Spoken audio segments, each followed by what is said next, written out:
Hi, and welcome back to the channel. What I wanted to do is give you guys an overview of something that I built about 2 years ago. I was looking for a solution that I could maximize the storage in my garage, in my shop. We get a lot of ATVs and a lot of UTVs to test, and quite frankly, we run out of space. Sounds like a terrible problem, but it's a legit issue. And we run out of places to put everything. So I scoured the web and looked all over YouTube for months, and I really couldn't find anything that worked for my particular situation. So what I ended up coming up with is what you see behind me, which is something we call MegaRack. I wrote a story on it a number of years ago, 2 years ago, and this is kind of the culmination and the evolution of what MegaRack actually became. We absolutely store ATVs on the upper portion of it. It is tall enough underneath not to put a UTV, but certainly ATVs. We have my mom's 350Z convertible for the winter that's going to live here. Not a permanent fixture. Normally it has ATVs underneath there. But there's a couple of really unique things about this particular rack system that I think are worth mentioning. And the biggest thing is that it's a super easy DIY project on your own. This is 2 storage rack systems that you would find in a big box store. Walmart, Sam's Club, Costco, Home Depot, Lowe's. That's all it is. It's a storage rack system. These are normally 13 feet tall. These, I cut the tops off. I have about 11-foot ceilings in here, or 12-foot ceilings, and I cut the top off so that we could basically fit this in here. But I really like this system because they're rated for an incredible amount of weight. They're rated for way more weight than I was ever going to use. So that was number one reason. Number two, they were modular.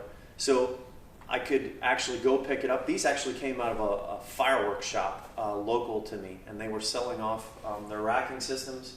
And you know, I paid, I forget what I paid now, maybe I have $200 in the racking system itself. So it's 2 complete racks. We cut the top off and I bolted the 2 together. And then I did a couple of modifications that made it a little bit more user-friendly for me.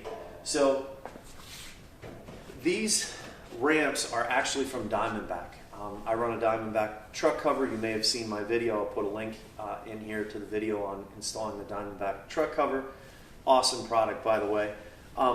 But their racks or their ramps are awesome, and I figured rather than me trying to develop a ramping system, why wouldn't I just use what I already have?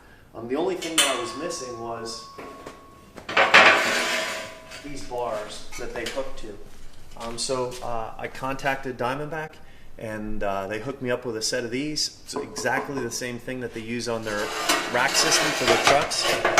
And I literally welded them on there, and it gives me a modular rack system was that me or was that the other one? Okay. Anyway, so Diamondback hooked us up with a set of those. I welded them on, and it gives me the opportunity to use a universal ramp solution that I can put on. I can take away. These fold up so that they can store a little easier, and it just makes it really easy to get the ATVs up on here. A couple of other things before I show you how we actually get them up on there. I have this set up with trickle chargers. So this is an extreme trickle charge that actually goes to a quad link. So I can actually charge 4 different batteries at the same time. So you can see I have a boat battery and one of our mini ATV batteries here. The boat's not in here right now. And then this just goes off to the Raptor, and there's a TRX 90 behind it. And it'll rotate on 10-minute increments. So 10 minutes on one, 10 minutes on the other, and so on and so forth. So that's kind of cool. We did this summer. We have a Hurricane deck boat, and I repowered it. So my Hurricane deck boat, I love almost everything about it. You can do basically everything with it. They're not good at anything, but you can do pretty much everything. And ours came with a 90 horsepower two-stroke, which is a little underpowered for the boat. Not too bad when I just have my family on it, but we can take up to 13 people on it. And when I have 13 people on it, it just doesn't have enough power. So this only has 165 hours on it, by the way. It's a 2006. We took this off. I actually added a 4-stroke Yamaha 200 horsepower, which is a whole different animal. And I wasn't sure whether I was going to like the 4-stroke 200. I do, by the way. But just in case, I figured I'd hang on to this. Where are you going to put a outboard? Well, on the side of MegaRack is where you're going to put it. So it gets it up and it gets it out of the way, and it keeps this motor pristine so that it doesn't get run over or anything dropped on it. And I will probably eventually sell this, but for now, this is a really good home for it. So we got that. We got the trickle charger. We have LED lights. I mean, you need LED lights, of course. So we have those on there as well too, just to trick it up a little bit. I'm going to take this. I'll walk up here myself. Okay. So I'll show you how we get the quads up here. If I can do this without falling off, would be awesome. So I'm just going to walk up here.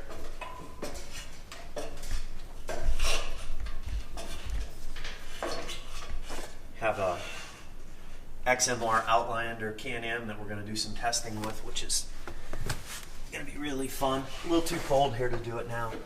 But basically, how I get these machines up and down, I went down to Harbor Freight and bought a 110 volt winch, and probably the best $125 I've ever spent. You can see that we attach it onto the back here. Oops, run the camera this way. Attach it onto the back here, and it allows me to lower that down under power so that it doesn't fall off, and then I can very easily bring it back up. And the fact that it's 110, I don't have any crazy power contraptions to make all this work. It just works really simply and really easily. And I have the on and off switch down there for it too. Check this thing out. Probably the only yellow Honda 700 XX on the planet. Thing's pretty trick. Basically sits here 364 3/4 out of 365 days a year. So we built this for a friend of mine, and this is kind of where it sits. But in any case, good place for MegaRack to come into play here. This also has, there's a trickle charger for the 700 XX here as well too. So I'm going to hand this back down to Gavin so I don't break my neck.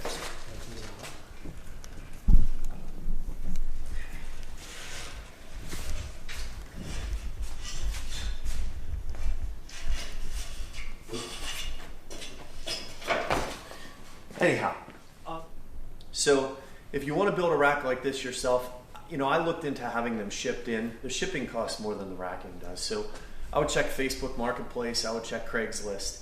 I would check, you know, just your local paper. People are always getting rid of this racking, and they're usually, you know, giving it away. So pretty inexpensive. The average do-it-yourselfer can put this together. The hardest part was cutting that. I cut it with a metal chop saw. You could do it with a Sawzall. You could do it with a little metal cutoff wheel. I was looking for a little bit more of a cleaner look, and so that's why. Again, if you have any questions about it, make a comment in the comments section below. We're happy to answer those, and good luck with making your own MegaRack.